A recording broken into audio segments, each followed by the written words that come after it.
Assalamualaikum warahmatullahi wabarakatuh. Selamat pagi anak-anak. Bagaimana kabar kalian hari ini? Alhamdulillah semuanya sehat ya. Untuk mengawali kegiatan pembelajaran pada pagi hari ini, marilah kita berdoa menurut keyakinan kita masing-masing. Silahkan ketua kelas bisa memimpin berdoa. Doa mulai. Selesai.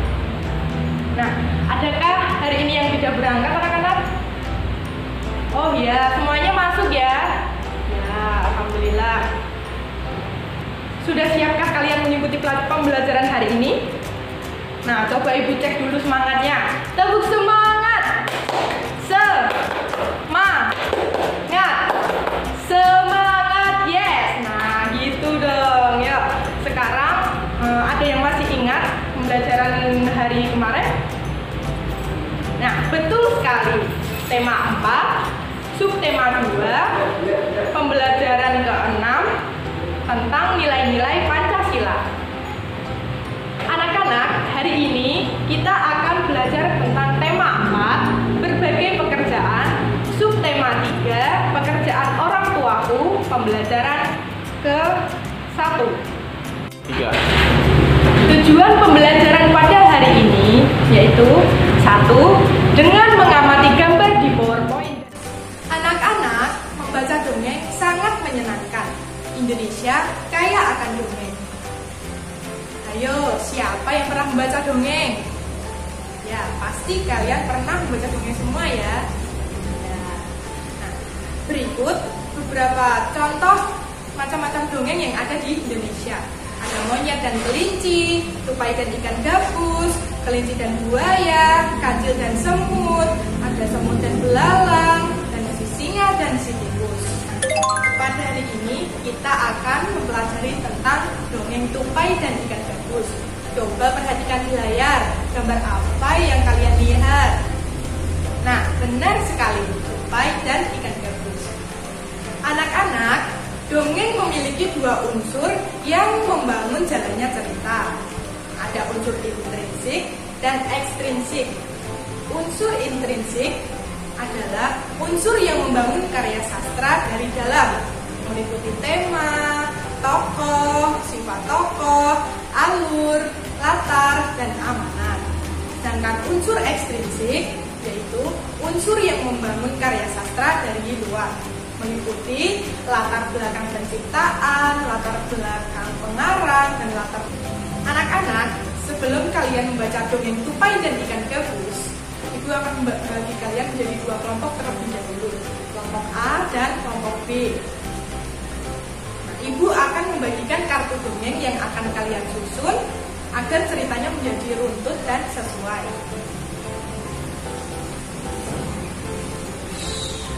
Nah, sekarang kalian susun terlebih dahulu cerita tersebut, lalu presentasikan masing-masing kelompok kalian. Ibu sudah membagi kartu dongeng pada dua kelompok, kelompok A dan kelompok B. Nah, kelompok mana yang sudah siap untuk mempresentasikan? Oh iya, kelompok A, silakan. Nah, urutannya apa dulu? D, ya D. Kemudian apa? B, iya betul sekali. Kemudian A, ya. Lalu E, dan yang terakhir C. Benar sekali itu. Tepuk tangan untuk kelompok A. Berdasarkan cerita tupai dan ikan gabus, diskusikan dengan kelompokmu. Kemudian temukan unsur-unsur intrinsik dalam dongeng tersebut dalam bentuk peta pikiran seperti ini. Aku akan memberikan gambar kerja perspektifnya. Sekarang diskusikan dengan kelompok kalian untuk mengerjakan LKPD yang Ibu bagikan tersebut. Sudah selesai belum? Dan kelompok mana yang akan presentasi terlebih dahulu? Oh ya, kelompok B, silakan. Untuk judulnya apa? Nah, tupai dan ikan gabus. Nah, benar sekali. Lalu tokohnya siapa saja? Tupai ya. Terus ikan gabus ya. Dan ikan hiu ya. Kemudian sifat tokoh. Ada tupai. Tupai gimana sifatnya? Baik hati ya. Kemudian setia kawan ya, betul sekali. Kemudian ikan gabus, sifatnya gimana ikan gabus? Jujur ya, jujur. Kemudian manja ya, betul sekali. Terus ikan hiu gimana sifatnya? Ikan hiu sifatnya ganas ya, betul sekali. Nah, kemudian tempatnya ada di Kalimantan Barat dan di laut ya. Kemudian awal ceritanya, nah, ikan gabus sakit dan butuh obat ya, betul sekali. Kemudian akhir cerita gimana? Ya, ikan gabus sembuh setelah makan hati ikan hiu yang dibawakan oleh tupai. Nah, pintar sekali. Kemudian pesan cerita, yaitu kita harus saling tolong menolong sesama teman. Ya, pintar sekali. Tepuk tangan untuk kelompok B. Terus, berdasarkan cerita tupai dan ikan gabus, tuliskan pendapatmu mengenai cerita tersebut dan tuliskan hal baik yang bisa kamu pelajari dari cerita tersebut. Anak-anak, berdasarkan cerita tupai dan ikan gabus, tuliskan pendapat kalian mengenai cerita tersebut dan tuliskan hal baik apa yang bisa kamu pelajari dari cerita tersebut. Nah, tugas ini bersifat mandiri, nanti kalian kerjakan masing-masing ya. Anak-anak, tahukah kamu dalam bercerita, mendongeng banyak menggunakan wayang yang terbuat dari kayu. Wayang tersebut dibuat oleh pengrajin kayu. Apakah di daerahmu ada pengrajin kayu?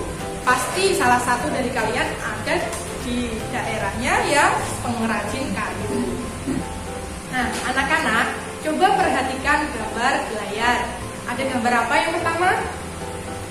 Iya, dokter. Yang kedua, guru. Ya, pinter. Yang ketiga, ada tukang kayu. Dan yang keempat, ada tukang cukur. Kemudian ada petani. Ya. Lalu apa? Polisi. Ya. Nah, ada nelayan dan pengrajin cenderamata. Pekerjaan dibedakan menjadi dua. Ada pekerjaan yang menghasilkan barang dan pekerjaan yang menghasilkan jasa. Nah, pekerjaan yang menghasilkan barang contohnya ada pengrajin kayu, petani, nelayan, dan pengrajin cenderamata. Nah, kemudian yang pekerjaan yang menghasilkan jasa contohnya dokter, ya, guru, polisi, dan tukang cukur. Berdasarkan gambar tersebut, diskusikan dengan kelompokmu mengenai jenis pekerjaan dan tuliskan hasil diskusi kelompokmu pada tabel di bawah ini. Ya, silakan kelompok mana dulu? Ya, kelompok A silakan. Nah, untuk jenis pekerjaan, pengrajin kayu, ya, produk yang dihasilkan apa? Meja, ya, kursi, dan almari ya. Kemudian sumber daya alam yang dipakai kayu ya, betul. Kemudian manfaatnya, anak-anak, sumber daya alam yang digunakan oleh ayahku adalah kayu. Dari manakah asal kayu? Ya, siapa yang tahu? Hutan. Ya, dari hutan. Nah, apakah kayu tersebut bisa diperbarui?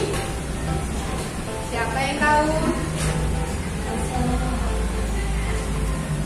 Oh iya, Mbak Yara, bisa. Ya, pintar sekali. Anak-anak, sumber daya alam disebut juga dengan kekayaan alam. Sumber daya alam adalah sesuatu yang berasal dari alam. Sumber daya alam digunakan manusia untuk memenuhi kebutuhan hidup dan kesejahteraan mereka. Sumber daya alam yang dapat Contoh ada air, tumbuhan, tanah, hewan, sinar matahari, dan panas bumi. Nah, sumber daya alam yang tidak dapat diperbarui yaitu sumber daya alam yang akan habis dan karena tidak dapat diperbarui kembali. Contoh ada bahan mineral, logam mulia, minyak bumi, dan gas alam. Setelah ini ibu akan memperlihatkan atau memutarkan video tentang hutan yang ada di Kalimantan. Nah, anak-anak, amatilah video tentang dampak pemanfaatan sumber daya alam yang tidak terkontrol. Nah, berikut videonya.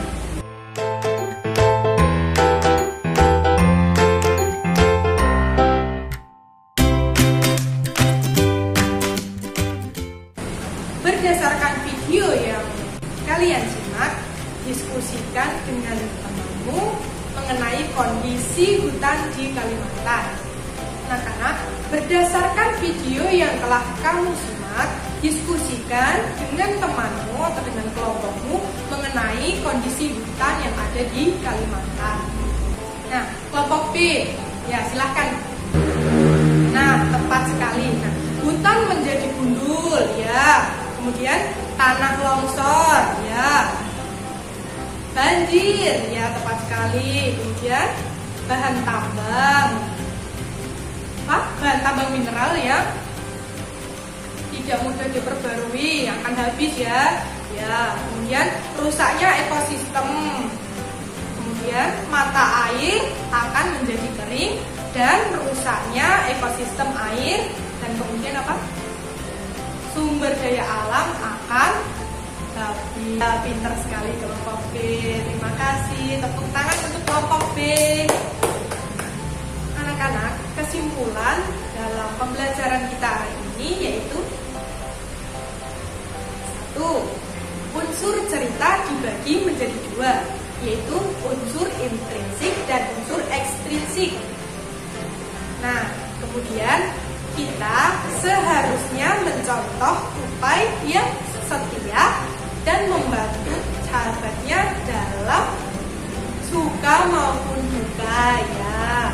Nah, yang ketiga, jenis pekerjaan ada 2, yaitu jenis pekerjaan yang menghasilkan barang dan pekerjaan yang menghasilkan jasa, ya betul sekali. Dan yang terakhir, sumber daya alam harus dijaga dengan baik dengan melakukan berbagai upaya agar tidak langka atau habis dan jangan menggunakan dengan berlebihan. Ya, pintar sekali. Anak-anak, cukup sekian pembelajaran kita pada hari ini. Tetap semangat dan selalu belajar di rumah. Nah, sebelum kita pulang, marilah kita berdoa. Silakan ketua kelas, Biara, bisa memimpinnya.